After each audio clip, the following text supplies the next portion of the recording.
버핏의 스타일은 한물 갖다 통하지 않는다라는 얘기를 들었는데, 그런 얘기를 하는 사람들 중에 버핏의 투자법이 무엇인지를 제대로 알고 이야기를 하는 사람을 저는 한 번도 본 적이 없거든요.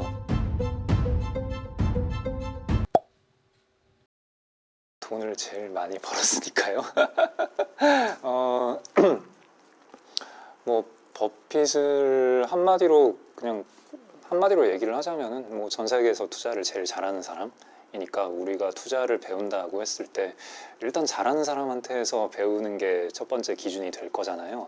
그럼 전 세계에서 투자 제일 잘하는 사람이 누구야? 라고 했을 때 워런 버핏을 언급을 했을 때 아니라고 말할 수 있는 사람은 거의 없을 거고, 그러니까 당연히 버핏이 1순위가 될 거고, 그리고 투자자들 중에서 자기의 투자 기법, 자기의 생각을 이렇게 주기적으로 이렇게 많이 알려준 사람은 또 거의 없거든요. 그러니까 버핏이 정말 특별한 거죠. 이거에 더해서 뭐 좀 더 거시적인 얘기를 하자면은 버핏이 엄청나게 부유하면서도 이렇게 벌어들인 돈을 어떻게 써야 할지에 대해서 좀 많은 고민을 하고 실제로 실천을 많이 하시거든요. 자기 재산을 사회에 환원도 많이 하시고, 그 다음에 본인과 비슷한 다른 굉장히 부유한 사람들에게 사회 환원을 많이 하라고 촉구를 하기도 하고, 그래서 건강한 자본주의를 만들어내기 위해서, 계속 유지하기 위해서 헌신을 많이 하시는 뭐 그런 사람이라고 볼 수 있습니다. 주식 투자의 성과라는 게 단기적으로는 되게 많이 운에 좌우되잖아요. 그러니까 한 1년, 2년, 3년 정도의 성과를 놓고 보면은 자기가 투자를 잘한다라고 주장하는 사람들이 되게 많거든요. 근데 이 사람들 중에서 실제로 잘하는 사람은 또 그렇게 많지가 않아요. 그렇기 때문에 우리가 좋은 스승을 찾기 위해서는 첫 번째 조건으로는 장기간에 걸쳐서 좋은 성과를 낸 사람이어야 한다라는 거고요. 근데 이렇게 장기간 검증된 레코드를 가진 사람이라는 조건만 놓고 봤을 때에도 그 사람 수가 엄청 많이 줄어들거든요. 얼마 없어요. 얼마 없는데, 거기서 또 한 가지 중요한 거는 본인이 어떤 원칙으로, 어떤 스타일로, 어떤 기법으로 이런 좋은 성과를 냈는지를 알려줄 의사가 있어야 되는데, 또 그렇게 좋은 성과를 낸 사람들 중에서 굳이 내가 이렇게 돈을 잘 번 비법을 알려줄 이유는 또 별로 많지 않잖아요. 그럼 여기에서 그나마 몇 안 되는 훌륭한 검증된 성과를 낸 사람들 중에서 또 그 샘플이 확 줄어들고요. 그리고 그 중에서도 진짜 훌륭한 성과를 냈고 또 그 사람이 자기의 기법을 알려줄 의지가 있다라 하더라도 그 기법을 다른 사람이 배워서 복제할 수 없는 경우가 또 되게 많죠. 세상에는 또 되게 훌륭한 트레이더 분들도 많으시거든요. 감각이 되게 좋으시고 그런 분들도 많은데, 그런 분들이 또 내가 알려줄게, 자 이렇게 따라 해봐 라고 하는데, 옆에서 아무리 보고 이 사람이 자기의 모든 걸 다 알려준다라고 하더라도 도저히 못 따라하는 그런 경우들도 있어요. 그래서 이런 조건, 요 세 가지 조건을 다 통과한 사람으로 치면은 정말 손에 꼽을 정도거든요. 진짜 전 세계에 몇 사람 안 돼요. 근데 그 몇 사람 안 되는 사람 중에 한 명이 워런 버핏인데, 이 세 가지 조건을 너무나 잘 통과를 한 거죠. 이게 또 너무 신기한 거예요. 이 세 가지 조건을 턱걸이로 통과한 게 아니라 너무 압도적으로 통과해버린 사람이 바로 워런 버핏이기 때문에 우리는 일단 이분으로부터 배우는 거를 거부할 수가 없는 거죠. 일단 반드시 한번 보고 넘어가야 되는 거죠. 조금 세부적으로 말씀을 드리자면은 투자 성과, 전 세계에서 가장 좋고 장기간 검증된 레코드라는 기준이라는 게 중요해요. 이렇게 장기간 동안 검증된 레코드를 가진 사람 없고, 그 다음에 개별적인 수익률을 떠나서 일단 당장 전 세계 10대 안에 드는 부자이기도 하고, 그래서 첫 번째 조건은 아주 가볍게 통과를 하고, 첫 번째 조건만 하더라도 이걸 따라올 수 있는 사람이 없고, 그 다음에 두 번째 조건, 알려줄 의사가 있느냐. 이분의 단점이 책을 쓰지 않았다는 것 뿐이긴 한데, 이분은 엄청나게 많은 기고문과 인터뷰와 아티클이 있거든요. 특히나 그 1년에 한 번씩 발표하는 그 버크셔 해서웨이 주주서한, 이거는 정말 그 투자계의 일종의 경전이라고 불러도 될 정도로 아주 훌륭한 아티클이에요. 그거에 더해서 이걸 가지고 Q&A를 하는, 해설하는 파트도 1년에 5시간씩 진행을 하기 때문에 매년의 자료가 쌓여 있다라는 건 너무 엄청난 일이죠. 그 다음에 세 번째 조건, 보고 배울 수 있느냐. 일단 이분의 스승이 있죠. 벤저민 그레이엄과 필립 피셔. 벤저민 그레이엄과 필립 피셔의 사고 체계를 공유하는 수많은 사람들이 또 훌륭한 성과를 냈거든요. 그러니까 이거는 배울 수 있고 내가 스스로 적용할 수 있는 어떤 사고 체계, 투자 기법이라는 얘기인 거죠. 이미 수많은 사람들이 그걸 배워서 좋은 성과를 냈다라고 검증이 돼 있기 때문에 이런 식으로 투자계에서 어떤 기법을 알려줘서 복제해서 성공했다라는 사례 자체도 또 거의 없거든요.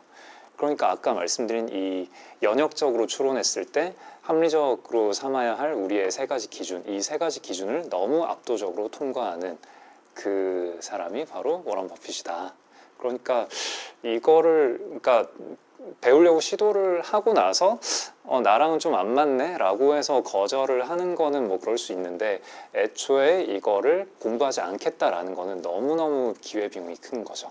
네, 그래서 저는 워런 버핏을 공부를 하는 거는 투자자로서 거부할 수 없는 제안이라고 생각합니다. 버핏은 그 자리에 있는데 조롱하는 사람은 바뀐다. 그 얘기가 방금 PD님 말씀해 주셨다시피 요즘에만 나온 얘기는 아니거든요. 예전에 1999년에도 나왔었고 그 다음에 뭐 2007년에도 아마 나왔었을 거고 그리고 1969년에 이미 버핏은 나는 기존에 내가 하던 스타일로 돈을 벌기가 어려울 것 같다. 그러니까 저는 은퇴하겠습니다. 라고 선언을 해버렸거든요. 그러니까 어찌 보면은 우리가 잘 모르고 있는 사실인데 버핏은 이미 2번 은퇴를 한 사람이에요. 네, 그 이전에 벤 그레이엄의 회사에서 잠깐 일을 하다가 나는 이제 평생 직장인으로 살지 않겠다라는 얘기를 하면서 은퇴를 했고 버핏이 56년에 자기 펀드를 차리고 69년까지 운용을 했는데 그때 수익률이 되게 어마어마해요. 버핏 파트너십 시절의 수익률이 그 이후에 버크셔 해서웨이 수익률보다 훨씬 더 어마어마했고 그때 버핏은 이미 미국에서 손꼽히는 부자가 되었고 그때 7년부터 이제 좀 시장이 어렵다. 자기는 좀 일을 덜 하고 싶다. 그래서 기대치를 낮추겠다라는 얘기를 했다가 69년에 기대치를 낮추는 걸로는 안 되겠다. 라고 하면서 그냥 은퇴를 해버렸거든요. 여기서 또 웃긴 게 67년에 기대치를 낮추겠다라고 해놓고는 68년에 40%인가 또 엄청난 성과를 내요. 그러고 나서는 진짜 못해먹겠다 이러면서 은퇴를 하시거든요. 우리가 착각하는 게 있는데 버핏을 조금 공부를 하신 분은 버핏 파트너십을 청산하고 벅셔 해서웨이의 최대 주주가 되었다라고 알고 있는데 사실 벅셔 해서웨이의 최대 주주가 된 거는 1965년이에요. 그때 그 파트너십의 자금으로 이미 벅셔의 최대 주주가 되고 그리고 그 회사를 인수를 한 다음에 거기 벅셔의 회장 자리에 이미 올라가 있었어요. 1966년부터 주주 서한을 쓰긴 썼어요. 지금처럼 좀 철학적인 얘기를 많이 쓰거나 하진 않았는데 그러니까 일종의 벅셔 회장 자리는 원래 자기가 버핏 파트너십이라는 펀드를 운용하면서 부업으로 뛰고 있다가 그러다가 본업을 은퇴를 하고 남아있는 부업인 거죠. 어쩌다 보니까. 근데 그 부업이 너무 커져버린 그런 상태라고 할 수 있는데 그래서 버핏은 주기적으로 버핏의 스타일은 한물 같다 통하지 않는다라는 얘기를 들었는데 그런 얘기를 하는 사람들 중에 버핏의 투자법이 무엇인지를 제대로 알고 이야기를 하는 사람을 저는 한 번도 본 적이 없거든요. 버핏의 스타일이 뭐 성장주를 사지 않는다, 뭐 가치주를 사는 거다, 혹은 뭐 자산 가치가 훌륭한 기업을 산다 라고 알고 있는 분들은 일단 철저히 잘못 알고 있는 거고요. PD님께서 말씀하신 대로 버핏의 스타일도 좀 많이 바뀌어 왔는데 사실 이렇게 좀 구분을 할 수가 있어요. 버핏은 그레이엄으로부터 85%를 배웠고 뭐 피셔로부터 15%를 배웠다 이런 발언을 어디선가 한 적이 있는데 그럼 이게 그레이엄은 가치주 투자를 한 사람이니까 버핏은 가치주 85% 그 다음에 필립 피셔가 성장주 투자자니까 성장주 15% 이런 거구나 뭐 이렇게 말씀하시는 분들도 또 있긴 있어요. 버핏을 조금 공부하신 분들은 네, 조금 공부하신 거 좋긴 한데 일단 그거 아니고요. 그러면 안 돼요. 버핏이 대놓고 세 가지를 배웠다라고 얘기를 하기 때문에 이건 명확해요. 일단은 주식이라는 거를 사업의 일부, 비즈니스의 일부로 봐야 된다라는 것. 그 다음에 시장을 바라보는 적절한 관점을 가지고 있어야 된다라는 점. 그 다음에 불확실성, 위험, 알 수 없는 것을 어떻게 내가 받아들여야 하는지 거기에 대해서 배웠다라고 얘기를 하거든요. 이게 뭐냐면은 주식은 사업의 일부다. 그러니까 비즈니스가 굴러가는 그 펀더멘탈을 보는 게 주식 투자에 있어서 주식의 가치를 평가하는 데 있어서 가장 중요하다라는 이런 얘기를 한 거고요. 두 번째, 시장을 바라보는 적절한 관점. 이거는 미스터 마켓을 얘기를 한 거예요. 주식 시장이라는 곳은 우리가 어떤 사업을 인수하거나 매각하기 위해서 잠깐 들르는 곳인 거죠. 그러니까 시장에는 언제나 가격이 존재하고 있는데 그 가격 자체를 진리로 받아들여서는 안 되고 내가 생각하는 어떤 가격, 적절한 가격, 내가 받아들일 수 있는 가격대가 무엇인지, 그건 이제 첫 번째 조건에서 나오는 거죠. 주식을 사업으로 바라보라라는 거. 근데 사업이라는 것도 변동성이 워낙에 크고 불확실성이 크고 사람마다 하는 생각이 다른 거죠. 그 다른 생각들이 만나는 지점이 시장이다라는 거고, 그 시장의 가격은 과하게 높게 가격을 매길 때도 있고 과하게 낮게 가격을 매길 때도 있는 거죠. 그러니까 변동성이라는 거는 리스크가 아니라 어떻게 활용하느냐에 따라서 기회로 삼을 수 있는 요인이다라는 거죠. 불확실성 자체가 내가 두려워해야 할 대상이 아니다라는 거죠. 그 얘기가 벤자민 그레이엄으로부터 배운 두 번째 가르침인 거고요. 세 번째, 불확실성을 어떻게 대처를 하느냐. 우리가 언제나 맞을 수 없기 때문에 아주 유리한 확률이라 하더라도 틀릴 수가 있고, 그렇기 때문에 가능한 한 그 투자건들을 분산시키고 그리고 안전 마진을 확보하고, 그러니까 만약에 내가 이겼을 때 10,000원 벌고 틀렸을 때 9,000원을 잃고 승률은 반반이다 라고 하면은 유리한 베팅이긴 하지만 그 정도로는 좀 부족하다. 내가 맞았을 때 한 10,000원을 벌고 틀렸을 때 3,000원 정도 깨지고, 이 정도로 아주 압도적으로 그 비대칭성이 있는 그런 베팅을 분산해서 하는 그런 게 좋은 베팅이다. 뭐 이런 얘기인 건데, 그레이엄은 안전마진이라고 표현을 했고, 또 조금 더 현대적으로 표현을 하자면은 확률론적 사고라고 할 수 있겠죠. 그런 세 가지를 그레이엄으로부터 배웠다. 그런 세 가지를 그레이엄으로부터 배웠다라고 버핏은 이야기를 했어요. 자, 그럼 여기까지 봤을 때 성장주냐 가치주냐라는 얘기는 한마디도 나오지 않죠. 버핏도 그렇게 얘기를 해요. 밸류와 그로스를 구분하는 거는 의미가 없는 거다. 그로스라는 거는 밸류의 한 부분이다. 성장은 가치의 한 부분이다 라고 얘기를 하고요. 현대의 가치 투자라는 걸 공부를 하시는 분들은 이 정도는 다 어느 정도 이해를 하고 있어요. 그러니까 뭐 가치 투자를 뭐 조롱하는 사람 혹은 버핏을 조롱하는 사람들은 좀 제대로 공부를 하지 않은 사람들인 거죠. 물론 뭐 가치 투자가 옳다 뭐 이런 얘기를 하고 싶진 않아요.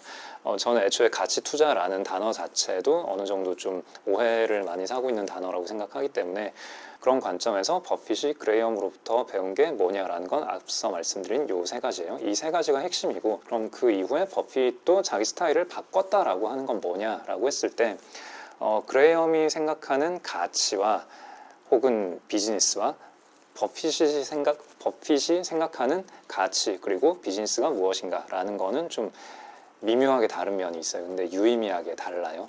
그래서 그게 뭐냐면은, 일단 멍거가 거기에 대해서 많은 깨우침을 줬다라고 했고, 멍거는 또 필립 피셔로부터 그걸 배웠죠. 그러면 이게 뭐 성장주 투자 철학이다라고 오해하시는 분들이 있는데, 제가 이해하는 바로는 그렇다기보다는 기업이라는 걸 어떻게 이해를 하느냐라는 건데, 그레이엄이 이해한 기업은 뭔가를 꽁꽁 숨겨두고 감춰두고 해먹으려 드는 좀 그런 회사에 가까워요. 그러니까 그레이엄이 생각하는 투자라는 거는 기업이 꽁꽁 숨겨두고 있던 어떤 유익한 자산들, 보물 같은 자산들을 내가 열심히 들이파서 잘 찾아낸 다음에, 야, 이거 너네 왜 회사에 도움도 안 되는 걸 감춰놓고 있어? 이렇게 회사와 파이팅을 붙어서 기업 외부로 빼내는, 이게 그레이엄이 생각하는 투자였던 거예요.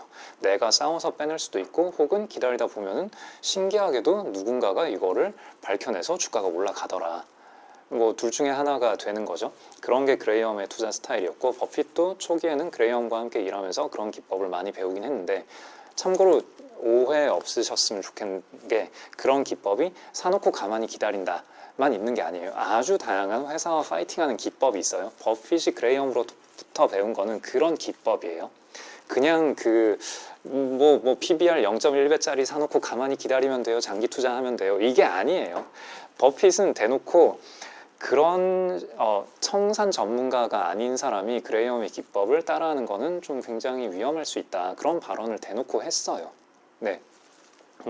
그래서 버핏 혹은 그레이엄의 투자법이 그런 게 아니다라는 말씀을 일단 드리고 싶고요. 버핏이 후기에 멍거와 피셔로부터 배운 회사에 대한 관점은 뭐냐면은 기업이라는 거는 유기적으로 계속 외부 환경에 대응해서 살아남고 더 커지기 위해서 노력하는 그런 존재들인 거고, 그러면 기업의 가치라는 거는 물론 그 안에 있는 어떤 자산, 채권, 부동산 뭐 이런 게 될 수도 있겠지만 어쨌거나 기업이 앞으로 계속 살아갈 거다라고 가정을 한다면은 계속 살아가면서 어떤 형태로 어떤 태도로 미래를 바라보고 직원들에게 비전을 공유하고, 그다음에 외부에 어떤 변화가 있을 때 어떻게 대응을 해가느냐, 어떻게 위기가 있을 때마다 좀 더 강한 기업이 되어가느냐, 혹은 좀 잘 나갈 때 잘난 척하다가 부러지느냐, 어떤 태도로 이 세상에 임하느냐, 그런 게 바로 기업이다. 그리고 그런 걸 잘하는 기업이 계속 가치를 높여가는 기업이지 않을까. 그러니까 가치라는 거를 하나의 어떤 정적인 이거 얼마짜리야 라고 본 게 아니라 계속해서 가치를 더 늘려갈 수 있는 그런 태도로 사업을 하는 기업, 혹은 가치를 파괴하는 형태로 사업을 하는 기업, 그 두 가지 형태가 있는 거다 라는 식의 생각의 전환이 있었던 거죠. 기업이라는 존재를 어떤 존재로 보느냐에 대해서 그레이엄의 사고체계와 버핏의 사고체계는 좀 차이가 있었고, 그 차이가 바로 그 15%, 나중에 보강한 15%였다라는 거죠. 그래서 이런 관점, 주식이라는 게 무엇이고 변동성을 어떻게 바라봐야 하며, 그 다음에 내가 틀릴 수 있다 라는 사실, 불확실성을 내가 어떤 식으로 받아들여야 하느냐라는 초기 그레이엄으로부터 배우는 세 가지, 그 다음에 회사라는 존재가 어떤 존재인가, 그 다음에 회사를 유기적인 존재로 바라봤을 때 투자자는 어떤 식으로 포트폴리오를 구축을 해야 하는가, 이런 관점들은 자본주의가 망하지 않는 이상, 그러니까 주식회사가 주식회사로 존재하는 한은 저는 계속 유효할 거다라고 보고요. 그래서 버핏의 스타일은 당연히 앞으로도 통할 수 있다라고 생각을 하고, 그 질문을 하기 전에 버핏의 스타일이 도대체 무엇인가 라는 걸 이해하려는 공부를 먼저 해야 하지 않을까라고 저는 생각합니다. 오히려 저는 버핏에게서 배울 수 있는 투자 교훈이라고 알려진 것들에 대해서 좀 조심을 해야 하지 않을까, 이런 생각이 좀 들어요. 단편적인 좀 되게 우아한 훌륭한 메시지들도 되게 많이 말씀을 해주셨고, 그런 것들이 좀 많이 돌아다니거든요. 예를 들어서 남들이 탐욕을 부릴 때 두려워해야 하고, 남들이 두려움에 휩싸여 있을 때 탐욕을 부려야 한다, 뭐 이런 얘기, 역발상 투자, 되게 좋은 얘기인데, 사실 이거를 단편적으로 이해를 하면은 좀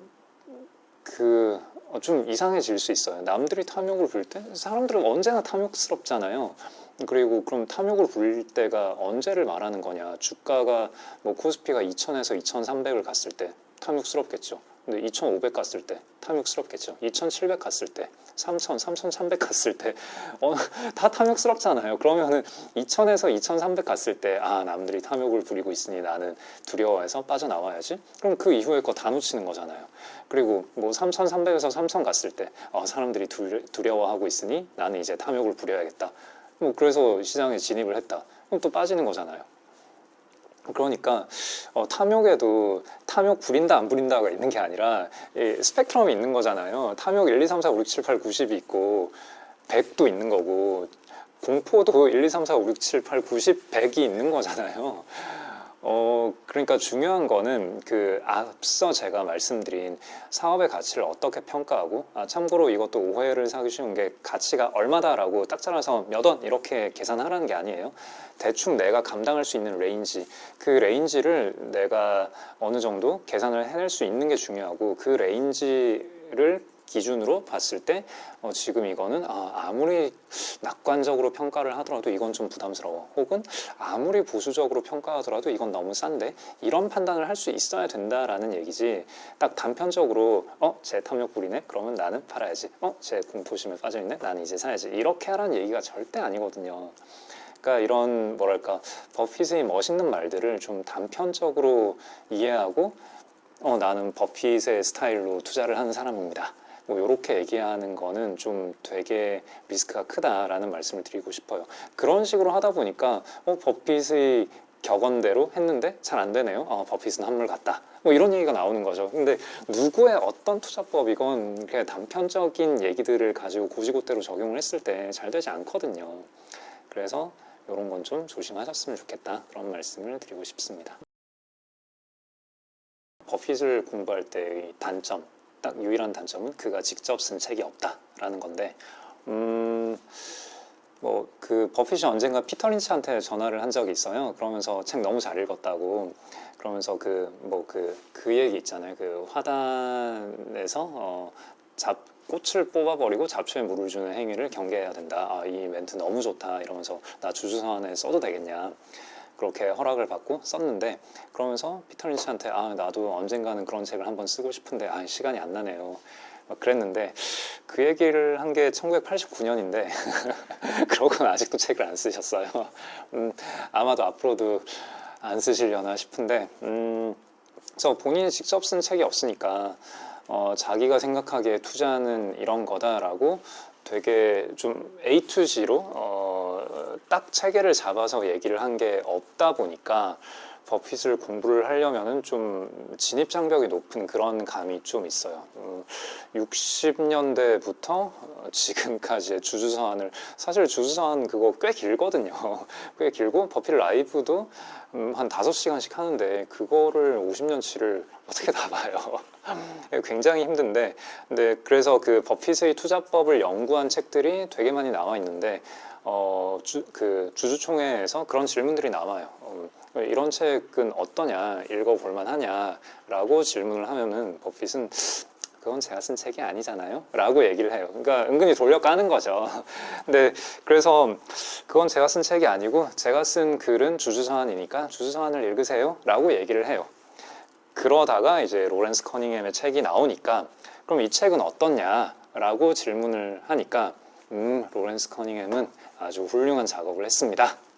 네, 제가 이야기하는 그 투자에 대한 관점을 아주 잘 정리를 했습니다 라고 얘기를 했어요. 그럼 여기서 끝난 거죠. 그냥 다른 거 다 보지 말고 이거 봐라 라는 얘기인 거예요. 그래서 표현을 하자면은 버핏이 쓴 유일한 책이라고 표현을 해도 틀린 말은 아닌 거죠. 일단 버핏이 쓴 글로만 딱 정리가 돼 있는 거고, 그 편집을 다른 사람이 맡았지만 이 편집이 잘 되었다라고 버핏이 인증을 해준 거니까, 그러니까 버핏이 쓴 책이다라고 해도 되죠.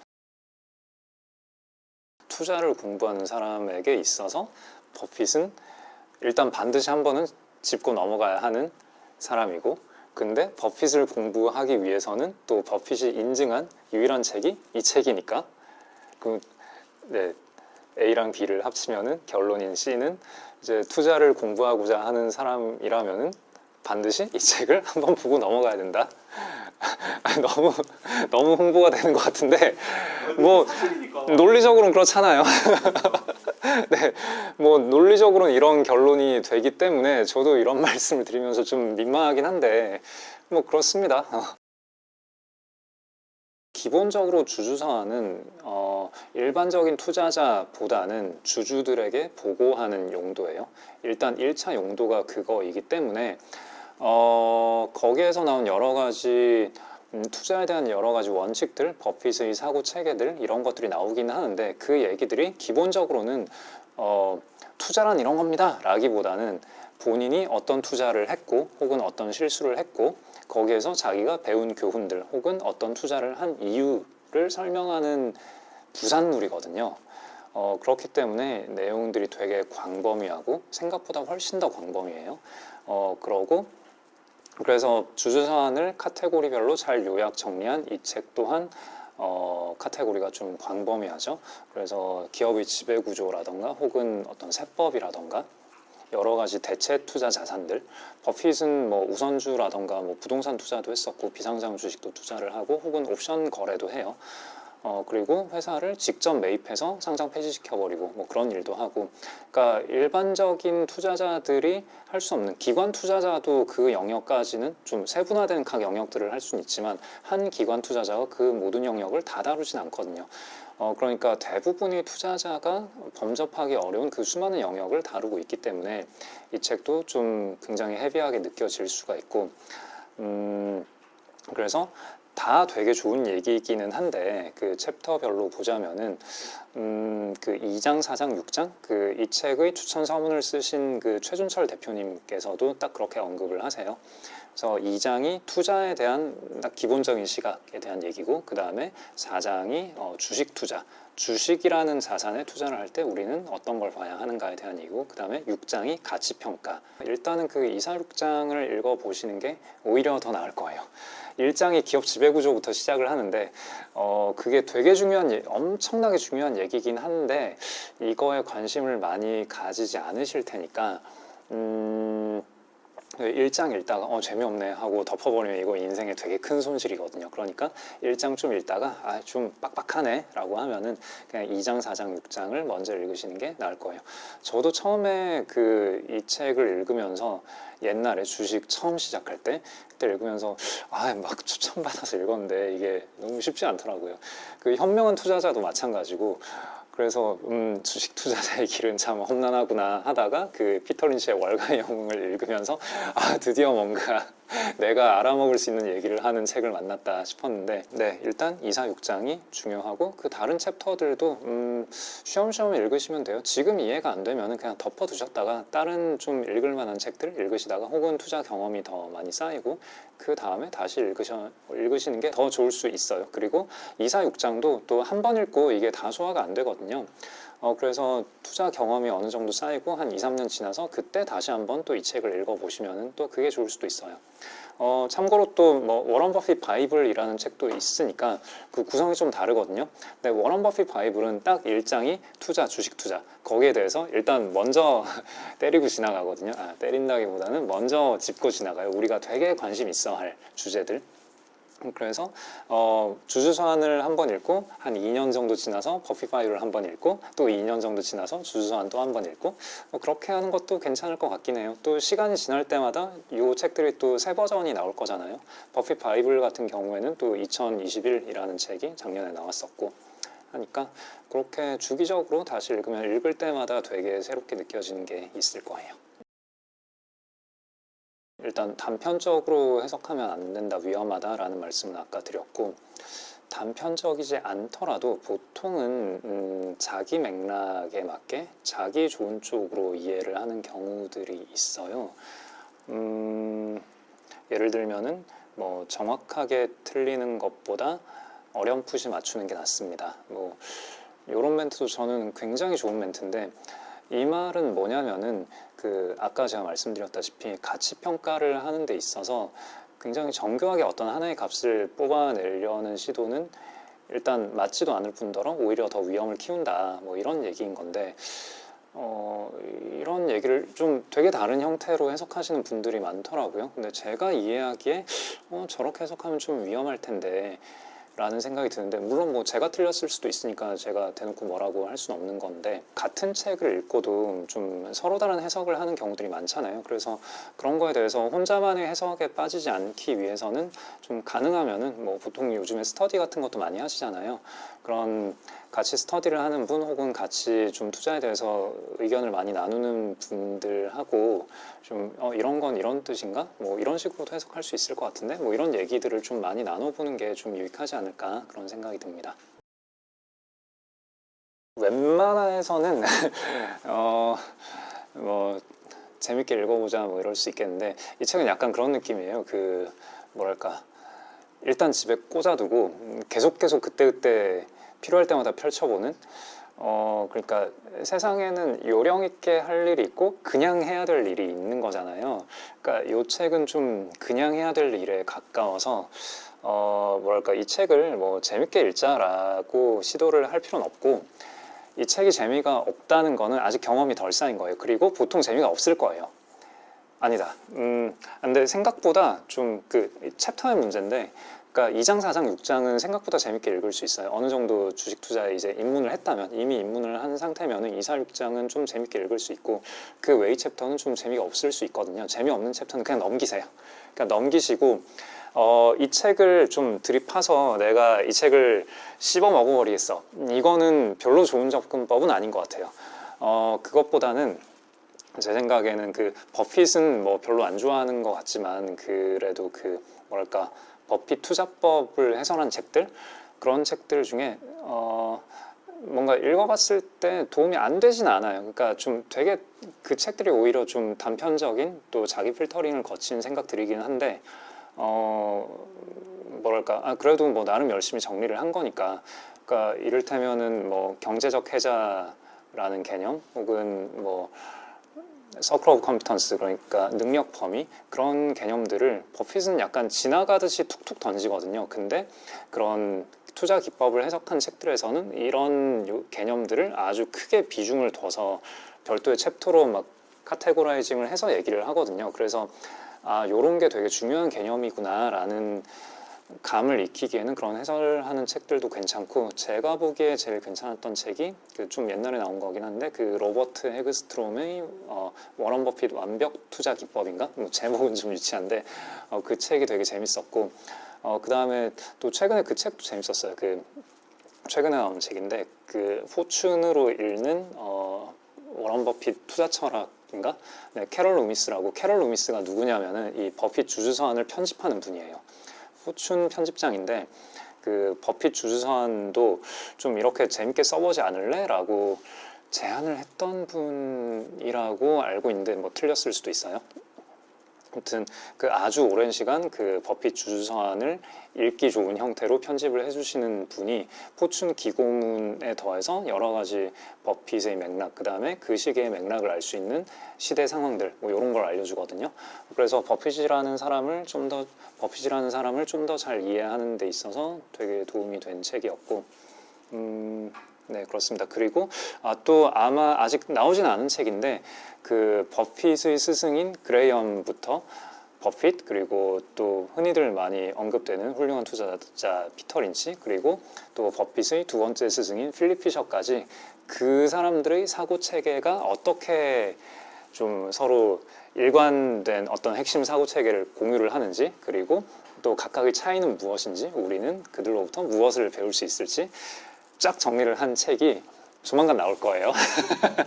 제가 아는 분이 쓰셨는데 조만간 나올 거예요. 네. 네, 그 책도 같이 읽어보면 아마 이 책이 좀 더 재밌게 느껴질 거예요.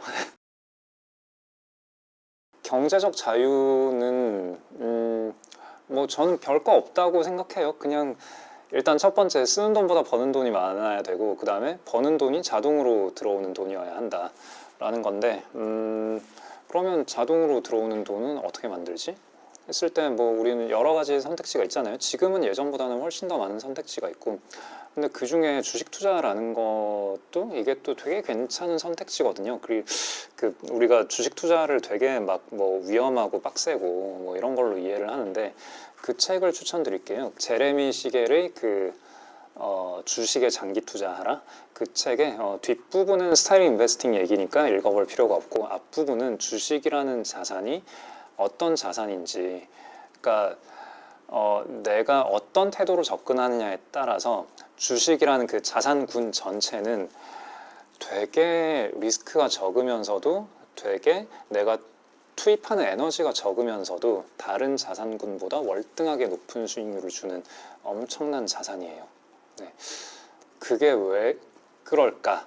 왜 그런 결과가 나오느냐에 대해서는 우리가 좀 고민해 볼 필요가 있긴 한데 아무튼 그 주식은 보통 되게 위험하고 하이 리스크 하이 리턴이고 힘든 자산이다 라고 이해를 하고 있는데 거기에 대한 개념의 전환이 한 번만 된다면은 그러면은 우리가 경제적 자유를 누리는데 한 걸음은 가까이 간 거다라고 말씀드릴 수 있겠습니다.